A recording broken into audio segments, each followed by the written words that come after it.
Have you ever ignored a call from an unknown number? What if that call wasn't a prank, but a warning? A call you were meant to answer, or else face something far worse. This is the story of a single missed call. That changed everything. What happened to Riya could happen to anyone. And now, as you're listening, you might want to check your phone.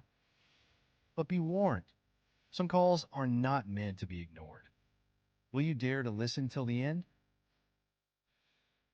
It all started with a missed call, a call that should have never come through. Riya was a 26-year-old graphic designer who worked remotely from her small apartment. She was an introvert by nature, preferring her own company over noisy gatherings. That night, it was raining heavily, the kind of rain that drowns the sounds of the city. She was up late, working on a project, the soft hum of her laptop the only sound in her quiet apartment. Her phone vibrated on the desk. It was 2:13 a.m. It was strange. Who would call her at this hour? The number was unfamiliar, and instinctively, she ignored it. But something about that call was off. The number wasn't normal. It was just a string of zeros. She hesitated for a moment before turning her phone face down, convincing herself it was just some kind of prank. But the moment she did, her laptop screen flickered. The project she had been working on disappeared, replaced by a black screen. A single message appeared in blood-red text. Pick up the call, Riya. Her heart froze. How would they know her name? Before she could process what was happening, her phone buzzed again, 2:15 a.m. this time, the same string of zeros calling her. This time, she answered. Hello, her voice wavered. No response. But she could hear something, a faint whisper, like someone speaking in a crowded room, their voices overlapping. She strained her ears, trying to make out what they were saying, but it was incoherent. Until it wasn't. A single phrase emerged from the chaos. Help me. Riya's stomach twisted. Who is this? She demanded, her voice shaking. The line went dead. The silence in her apartment was deafening now. She wanted to dismiss it as a prank, but deep down, she knew something was terribly wrong. And then the knocking started. It wasn't coming from her front door. It was coming from her bedroom. Riya's breath quickened as she stood up, the floor creaking beneath her feet. She grabbed the nearest thing she could find, a heavy glass paperweight, and inched toward the bedroom door. The knocking continued, steady and deliberate. Her hand trembled as she reached for the doorknob. Who's there? She whispered. The knocking stopped.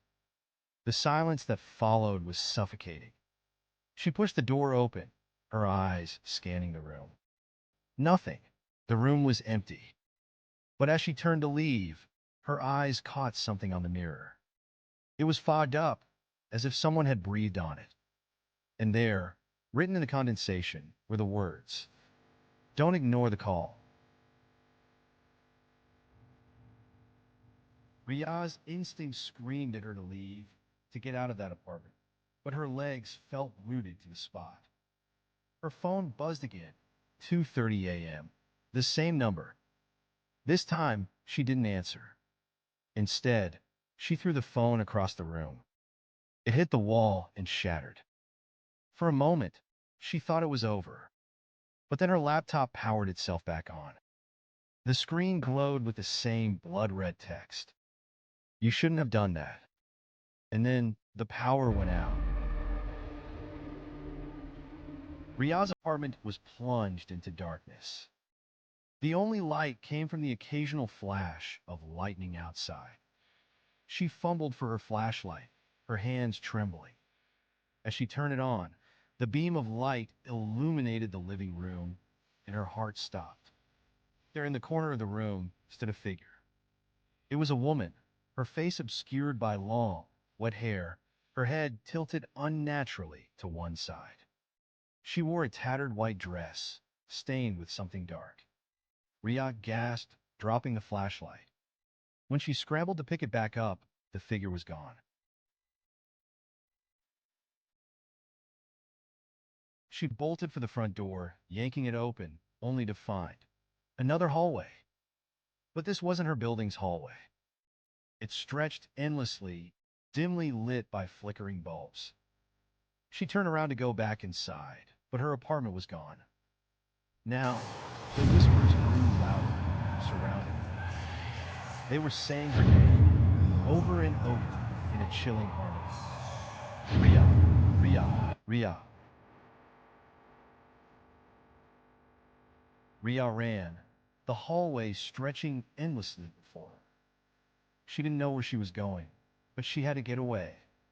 The whispers turned into screams, anguished, blood-curdling screams that made her ears ring. And then she saw it, a door at the end of the hallway. A way out. She sprinted toward it, her lungs burning, her legs aching. But as she reached for the doorknob, the door disappeared, replaced by a mirror. In the reflection, she saw herself, but it wasn't her. The reflection grinned, its eyes black as coal, its mouth stretching unnaturally wide. You can't escape, it said in her voice. When Rial woke up, she was back in her apartment. The rain had stopped. The clock on the wall read 6 a.m. For a moment, she thought it had all been a nightmare. But then she saw her phone, lying on the floor, intact. The screen lit up with a new message. Last night was just the beginning. Ria's story didn't end there.